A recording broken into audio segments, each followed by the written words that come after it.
Pemirsa, sejumlah terapis pijat membuka posko layanan pijat tradisional gratis bagi relawan dan juga pengungsi yang terdampak guguran awan panas Gunung Semeru di Kecamatan Pronojiwo, Lumajang, Jawa Timur.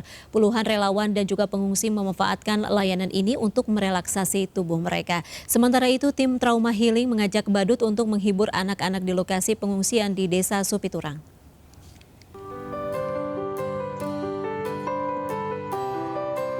Sedikitnya 10 terapis bergantian memberikan layanan pijat tradisional yang dibuka berdekatan dengan lokasi pengungsian di Kecamatan Pronojiwo, Lumajang, Jawa Timur.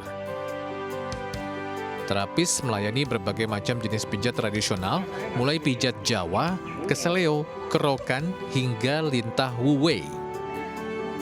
Aksi ini sebagai bentuk kepedulian bagi relawan dan pengungsi yang terdampak erupsi Gunung Semeru. Relawan SAR, relawan yang bergerak dalam kebencanaan ini ya, juga melayani keluhan pengungsi. Gitu. Itu dipungut biaya nggak, Bu? Enggak, kami gratis.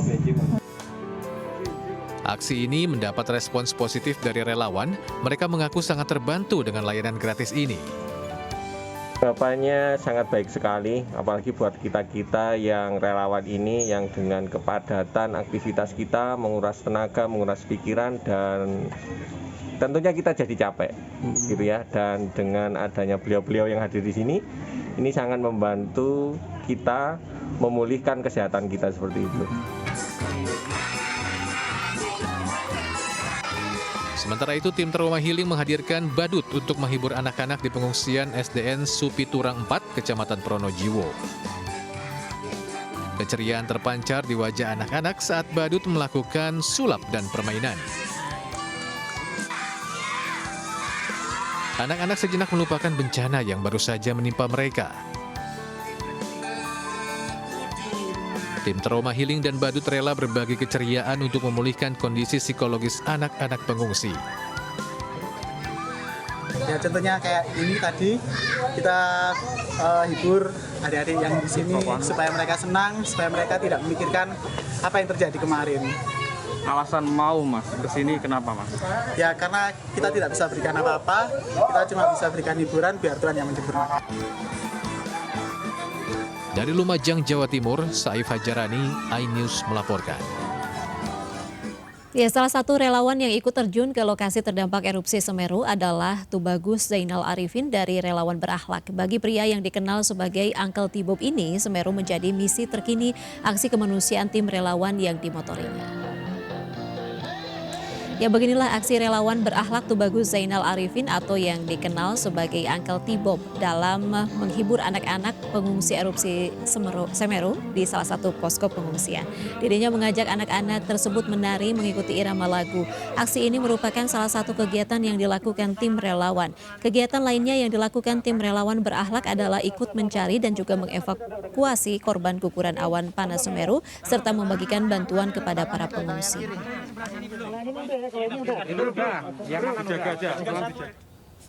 Dan untuk mengetahui lebih banyak aksi kemanusiaan yang dilakukan tim relawan berakhlak, kita telah terhubung langsung lewat sambungan Zoom dengan Tubagus Zainal Arifin atau yang akrab disapa Uncle Tibob. Selamat siang, Uncle. Selamat siang, sehat semuanya? Sehat, alhamdulillah sehat ya. Posisinya masih di Semeru saat ini? Masih di Semeru saat ini dan masih betah dan Baik, apakah saat ini di Semeru Anda ini masih mendapatkan informasi mengenai aktivitas Gunung Semeru yang masih harus diwaspadai hingga saat ini, Uncle? Kebetulan memang kita bergabung juga dengan PBVMG, jadi update terus. Tadi malam juga kita masih standby sampai jam 2 malam karena memang ada aktivitas. Jadi selain kita bersentuhan untuk mengurusin penyintas atau korban dari erupsi ini, kita juga fokus di pemantauan. Begitu Mbak. Baik, itu pemantauan juga dilakukan untuk informasi kepada masyarakat ya, mungkin beraktivitas di sekitar sana. Nah, Anda sebagai relawan, apa sebenarnya yang Anda siapkan saat terjun ke lokasi bencana di mana sebenarnya ancaman bahaya ini masih mengintai hingga saat ini? Tadi sudah disampaikan masih ada aktivitas hingga tadi malam. Yang disiapkan oleh kita sebagai tim relawan yang pasti sih hati yang ikhlas saja. Hati yang ikhlas dan persiapan lainnya? Kalau persiapan lainnya saya rasa untuk APD dan segala macam itu sudah menjadi satu keseharusan. Jadi setiap kita turun ke bencana itu kita punya satu travel bag yang memang itu isinya APD. Jadi sudah terbiasa seperti itu. Baik, Gitu. baik, Uncle, mungkin yang bikin saya penasaran ini sebenarnya apa pertimbangan Anda sehingga Anda sendiri berani nih memutuskan untuk terjun langsung ke Semeru dengan resiko yang sudah Anda ketahui karena aktivitas Gunung Semeru ini masih diketahui masih ada begitu sampai malam tadi juga. Ya, kalau buat saya secara pribadi dan memang bersama tim, yang kita pikirkan adalah bagaimana kita mencoba menjadi mereka warga yang terdampak. Gitu. Kalau kita mendapatkan ujian seperti ini terus tidak ada lagi orang lain yang membantu, pasti sangat sedih. Nah, kita upayakan untuk bisa mengeliminir atau meminimalisasi kesedihan itu. Itu sih dengan segala kemampuan yang kita miliki. Baik, kegiatan kemanusiaan yang Anda lakukan di sana apa saja, Uncle? Mungkin bisa dijelaskan secara spesifik? Yang tadi itu disampaikan bahwa kita juga tim layanan dukungan psikososial.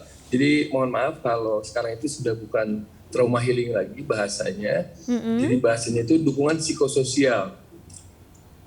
Kenapa harus diganti? Karena trauma healing itu ada kata healing yaitu penyembuhan. Itu hanya bisa dilakukan oleh dokter atau tim medis. Dan khususnya itu biasanya dilakukan oleh orang-orang di bagian kesehatan jiwa. Gitu. Baik, mungkin bisa dijelaskan seperti apa yang Anda lakukan saat menghibur pengungsi di sana? Apakah fokus untuk anak-anak ataupun mungkin orang dewasa pun perlu hiburan di sana karena memang mereka pun tidak banyak aktivitas? Kalau yang untuk anak-anak itu yang kita namakan rekreasional karena memang bermain dan itu sebetulnya hanya sebagai jembatan kita masuk ke keluarga mereka. Nah, nanti akan kita lihat bahwa dari situ akan ada terlihat yang mana keluarga yang memang perlu pendampingan secara lanjutan. Gitu. Jadi biasanya kan kalau anak-anak tuh diajakin bermain itu pasti ceria. Iya. Nah, tapi di beberapa kejadian juga ada anak-anak yang tetap diam, malah ketakutan. Nah, ini yang biasanya jadi fokus kita. Terus selain itu juga untuk kita lebih ke usia rentan sih ya, kayak disabilitas. Kemarin kita menemukan disabilitas yang ternyata bukan disabilitas sih, terluka tuh patah pada saat kejadian di tulang belakangnya. Nah, karena keluarga tidak mampu, jadi dia mendiamkan keluarga itu, si orang itu. Nah, itu kita kemarin eksekusi, kita langsung bawa ke rumah sakit. Jadi fokus kita itu sebetulnya semuanya kalau semampu kita yang bisa kita lakukan, kita akan lakukan.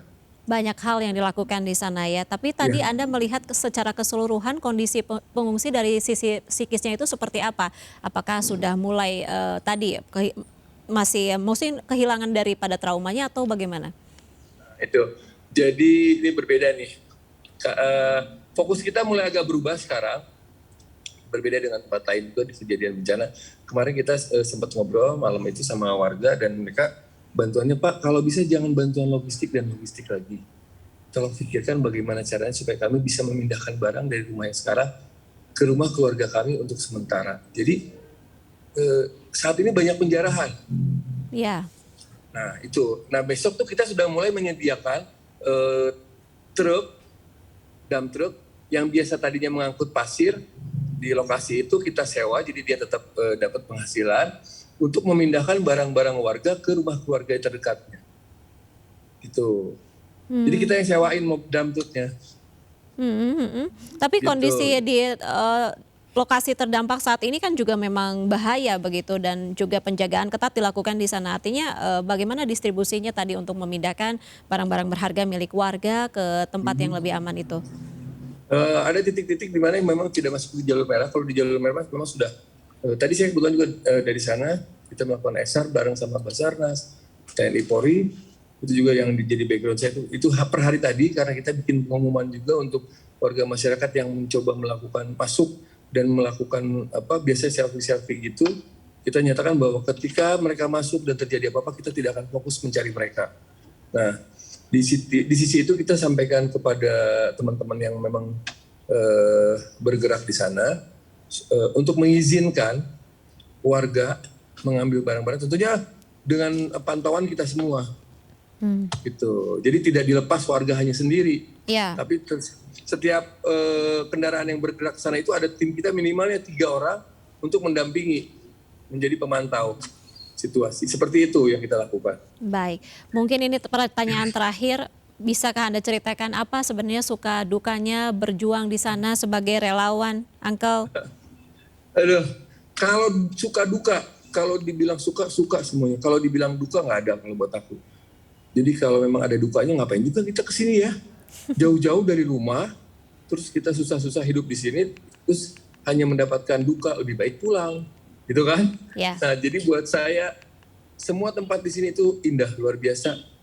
Dan ya suka aja melihat tersenyumnya mereka. Dan lucu nih, kalau di daerah sini lebih lucu lagi, mereka itu untuk minta tuh malu. Gitu.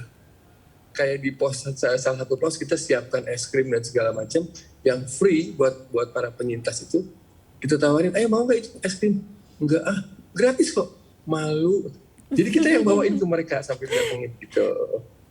Baik. Dan itu luar biasanya buat kita tuh sukanya tuh yang pasti ketika mereka menyampaikan terima kasih dengan ketulusan, itu tidak ada bandingannya dengan lelah kita. Baik, tadi kuncinya adalah ikhlas begitu, dan tentu saja selalu melihat sesuatu di sana itu dengan suka begitu ya, Uncle ya. Betul, sangat menginspirasi. Terima kasih Tubagus Zainal Arifin, Uncle Oke, Tibo thank you. dari Relawan Berakhlak. Salam sehat, selamat sore. Dan pemirsa, kami akan kembali usai jeda, tetaplah bersama kami.